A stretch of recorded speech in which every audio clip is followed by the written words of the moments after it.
Salam əziz izləyicilər, xoş gördük sizləri yeni bir videoda. Bu videoda coğrafiyadan MİQ tipli bir neçə sualın sınağı təqdim edirəm sizlərə. Siz hər bir sualda videonu saxlayıb, sualı işləyib, sonra davam edib nəticəni yoxlaya bilərsiniz.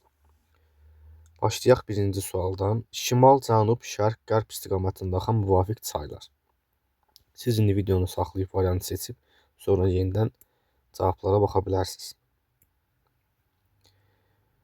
Və burada variantlardan çıxarda səhvləri çıxardaq və sadə yolla düzgün cavabı tapaq. Şimal istiqamətində axan deyirsə, bu Amazon ola bilməz. Çünki Amazon şərq istiqamətində axır.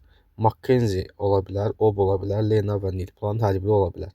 İkinci axan çay cənub istiqamətində axır. Cənub istiqamətində axdığına görə Nili çıxardırıq. Nil şimala axır. Ob, Lena. Bunlar hamısı şimala axır. Və qaldı B variantı.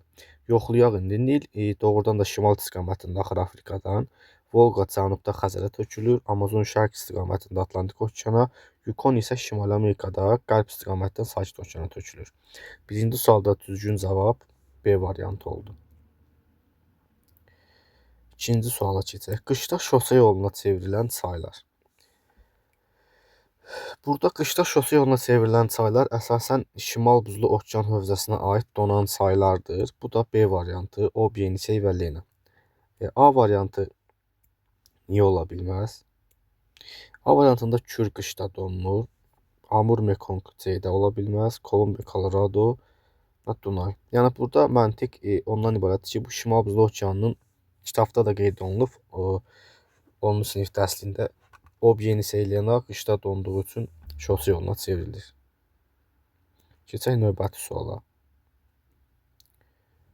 Avrasiyanın hansı çaylar qrupunun mənsəbi okean səviyyəsindən yuxarıda yerləşir? Okean səviyyəsindən yuxarıda yerləşir deyə biz burada Xəzərə tökülən çayları çıxmaqla tapırıq. A variantında Emba çayı Xəzərə töküldüyünə görə çıxardırıq. B variantında Volqa, D-də Aterek, Y-də Terek və yerdə qalır C variantı. Növbəti sual. Buzlaq suları ilə qidalanan çaylar hansılardır? Buzlaq suları ilə qidalanan çaylar, baxın, A variantında Qanq, Hind, Musson rejimli çaylardır, yağışlarla qidalanırlar. C variantında Volqa qarışıq qidalanmaya malikdir. Mississippi qarışıq qidalanmaya malikdir. Nil burada yağış suları ilə qidalanır.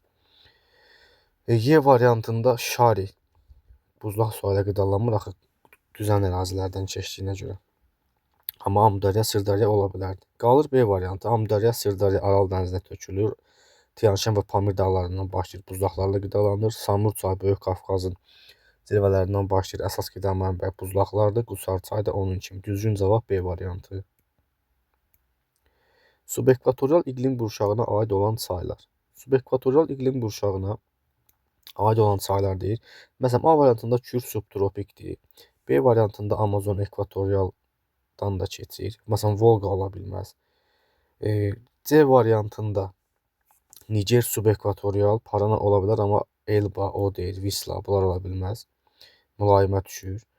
D variantında Amur, bu da düşür mülayim mussona. Qalır Y variantı. Orinoco şimal subekvatorial, Parana cənub subekvatorial, Niger şimal subekvatorial Afrikada, Zambezi cənub subekvatorial Afrikada. Düzgün cavab Y variantı. Növbəti sual. Havanın temperaturu çayın mənbəyində -2, mənsəbində isə -17 Selsi olarsa, çayın meyilli 0.5 metr bölünsün kilometr olan çayın uzunluğunu kilometrlə təyin edin. Burada kilometrlə təyin etməliyik soruşur bizdən.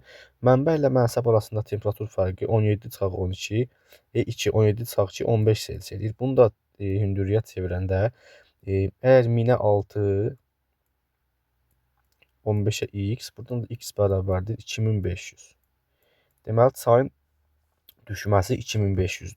Meyillilik də bərabərdir düşmə bölək çayın uzunluğu. Bizdə meyillilik verir 0,5 bərabərdir. Düşməni bildik 2500 bölək x. Buradan da X-i tapırıq. X bərabərdir 5000. 5000 metr bizdən də kilometrlə istədiyinə görə olur 5 kilometr D variantı. Növbəti sual. Alt bataqlıqlara aid olanları seçin. Alt bataqlıqlara aid olanları seçək. Burada alt bataqlıqlara aiddir. Keçmiş göllərin və çay dərəsinin yerində yaranırlar. Bu düzdür. Hamar relyefə malik suarıcılara bu üst bataqlıqlardır. Su keçirən suxurlar üzərində yerləşir. Düzdür. Torfun qalınlığı az olur. Düzdür. Əsasən atmosfer yağıntıları qidalanır. Bu üst bataqlıqlardır. Su keçirməyən suxur qatı üzərində üst bataqlıqlardır. Bataqlıqlarda tundra və meşə tundra. Bu da üst bataqlıqlardır. Qurudularaq torf əldə edilir. Bəli, düzdür. Deməli oldu 1, 3, 4 və 8. Növbəti sual. Avrasiyanın şimalında bataqlıqların geniş sahə tutmasının səbəbi sadə bir sualdır. Bu daimi donuşluq və ifrat rütubətlənmə. Çünki suxurlar buzla donduğu üçün su keçirmirlər. Suxurlar mənfi temperaturda qaldığına görə. O da ifrat rütubətlənmə bataqlıqların yaranmasına gətirib çıxarır. Növbəti sual. Çayın su sərfi 570 kub metr saniyə. Çay dərəsinin en kəsiyinin sahəsi 1900 kvadrat metr olarsa, suyun axın sürəsini hesablayın. Ümumiyyətcə, çayın su sərfi bərabərdir en kəsiyindən 1 saniyədə keçən suyun miqdarına. Su sərfi 570 bərabərdir en kəsiyinin sahəsi 1900 vuraq x. Buradan da axın sürətini tapanda x bərabərdir 570 bölək 1900. Bu da verir bizə 0,3 metr bölünmüş saniyə Y variantı. Mənsəbi dünya okeanı səviyyəsində yerləşən çayın mənbəyində atmosfer təzyiqi 560 mm civə sudur. Çayın meylliliyi isə 0,5 metr bölünmüş kilometr olarsa çayın uzunluğunu tapın. Mənsəbi dünya okeanı səviyyəsində yerləşən çayın mənbəyində atmosfer təzyiqi 560-dır. Mənsəbi də dünya okeanında olduğuna görə burada da 760 mm civə sütunudur. Arada 200 mm civə sütunu var. Bunu da ona vuran deyir 2000 metr. Çayın uzunluğunu tapın. Meyillilik nəyə bərabərdir? Bayaq dedik, düşmə bölək çayın uzunluğuna. Meyilliliyi veribdir 0,5. Bu da bərabərdir. Düşmə nədir? 0,5 deyə yazdım, başa düşmək olmadı.